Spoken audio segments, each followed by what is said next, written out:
Doctor ইউনূসের নেতৃত্বাধীন অন্তর্বর্তীকালীন সরকারের দুই উপদেষ্টা সৈয়দা রিজওয়ানা হাসান এবং ডক্টর খলিলুর রহমান, যিনি বর্তমানে পররাষ্ট্রমন্ত্রী, এই দুইজনের বিরুদ্ধে জামাত ইসলামী রাজনীতিতে তোলপাড় সৃষ্টি করে দিয়েছে।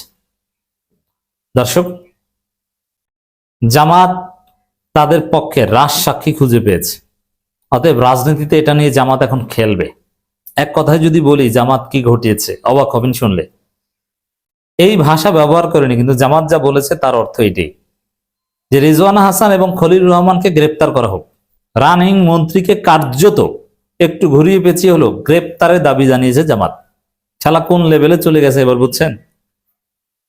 জামাত বলেছে এরা দুইজন মির্জাফর, এবং রিজওয়ানা হাসান রাজসাক্ষী স্বীকার করেছেন কিভাবে ইলেকশন ইঞ্জিনিয়ারিং করে জামাতকে হারিয়ে দিয়েছে, এবং তাদেরকে জিজ্ঞাসাবাদের দাবি করেছে যে তাদেরকে জিজ্ঞাসাবাদ করা উচিত যে তারা কিভাবে ইলেকশন ইঞ্জিনিয়ারিং করেছে এবং তাদের সাথে কারা কারা জড়িত ছিল, কোন প্রক্রিয়া তারা ইলেকশন ইঞ্জিনিয়ারিং করেছে। যদিও মজার বিষয়, দাবিটা করেছে সরকারের কাছে। এখন এই সরকার নিজেরাই তো এর সাথে জড়িত, তারা কি এটা জিজ্ঞাসাবাদ করবে বা করলেও কি সঠিক কিছু বের হবে? না, এটা জিজ্ঞাসাবাদ করবে বা গ্রেপ্তার করবে এজন্য না, এটা রাজনৈতিক খেলা।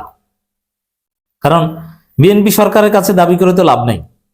এমন যদি হতো যে ইউনূস সরকার ক্ষমতায়, এই দুইজন উপদেষ্টা পদে নাই, তাহলে একটা প্রশ্ন ছিল, অথবা অন্য কোনো সরকার এসেছে। অতএব বিএনপি কারচুপির বিচার করবে, এটা তো অসম্ভব। বাংলাদেশ এত ভালো কি বিএনপি? তাহলে এটার তাৎপর্য কি? এই যে কার্যত গ্রেপ্তারের দাবি করেছে, এটা নিয়ে জামাত বিএনপিকে আচ্ছা মতো ধোলাই দিবে। সংসদের বাইরে বিএনপিকে অনেক ভুগতে হবে। এই কলঙ্ক বিএনপিকে বয়ে চলতে হবে যে তারা ইলেকশন ইঞ্জিনিয়ারিং করে ক্ষমতা এসেছে, তার প্রমাণ জামাতের হাতে আছে। এবং যারা ইঞ্জিনিয়ারিং করেছে এতে কি হবে? এতে জামাতের অনেক কিছু মানতে বাধ্য হবে বিএনপি। এটা নিয়ে বিএনপির সাথে জামাত নেগোসিয়েশন করবে যে এটা দাও, নইলে কিন্তু এই কিভাবে কারচুপি করেছে এটা নিয়ে তোলপাড় সৃষ্টি করব। দর্শক, রিজওয়ানা হাসানের বক্তব্য ছিল কমপক্ষে আরো 2 দিন আগের একটা চ্যানেলের সাথে, ইউটিউবে 2 দিন আগে এসেছে, কিন্তু গতকাল রাত থেকে হঠাৎ বিষয়টা সামনে এসেছে। তো এটাও জামাতের একটা ফেইলিউর যে জামাত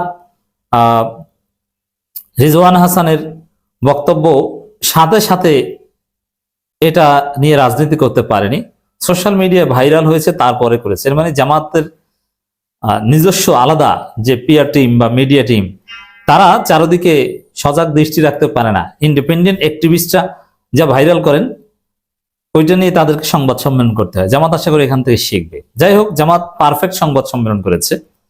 এই যে খলিলুর রহমান এবং রিজওয়ানা হাসানকে কার্যত ঘুরিয়ে পেঁচিয়ে গ্রেপ্তারের দাবি করেছেন, এটি অসাধারণ রাজনীতি, এটি তাদের সর্বোচ্চ পর্যায়ের রাজনীতি। তো দর্শক, শুধু এটা না, এই ডেপুটি স্পিকার পদ নেয়া, সংবিধান সংস্কার পরিষদের সদস্য হিসেবে শপথ নেওয়া থেকে শুরু করে নানান বিষয় নিয়ে জামাত মুখ খুলেছে। ডাক্তার সৈয়দ আব্দুল্লাহ মোহাম্মদ তাহের সংবাদ সম্মেলন করেছে। এক কথায় বিএনপি তো কার্যত লেজিটিমেসি ক্রাইসিসে ভুগবে। এটা নিয়ে অন্তর্বর্তী সরকারের 2 উপদেষ্টা বাংলার নতুন মির্জাফর। জামাত বলেছে আমরা রাজসাক্ষী পেয়েছি, তিনি হচ্ছেন সৈয়দা রিজওয়ানা হাসান।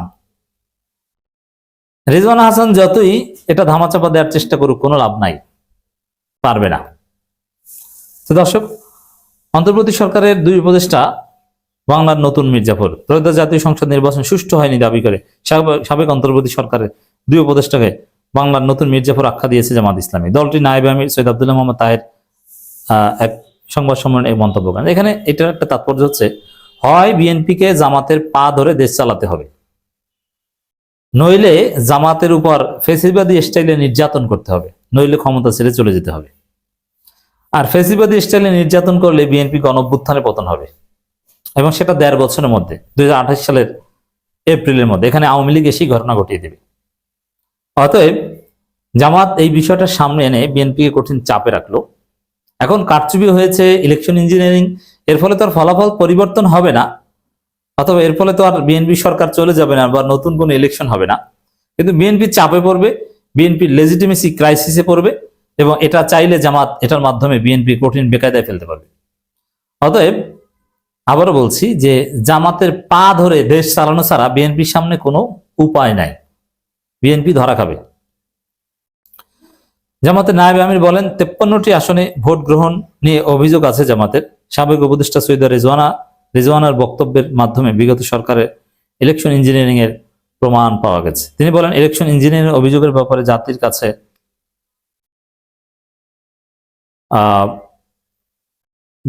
তাদেরকে জবাবদিহি করতে হবে, স্পষ্ট করতে হবে অন্তর্বর্তী সরকারকে। বর্তমান পররাষ্ট্রমন্ত্রী খলিলুর রহমান ছিলেন লন্ডনের ষড়যন্ত্রের মূল হোতা। বর্তমান সরকার ক্ষমতায় আনতে তিনি বিগত সরকারের মধ্যে নানা ষড়যন্ত্র করেছেন। এখানে ডক্টর খলিলুর রহমানকে সরিয়ে দেওয়ার দাবি করেছে জামাত। তাহলে বিএনপি কতটা বেকায়দায় পড়েছে। আর এগুলো কি একদম স্পষ্ট, চোখের সামনে ভিভিড, সহজে ইন্টেলিজিবল প্রমাণ।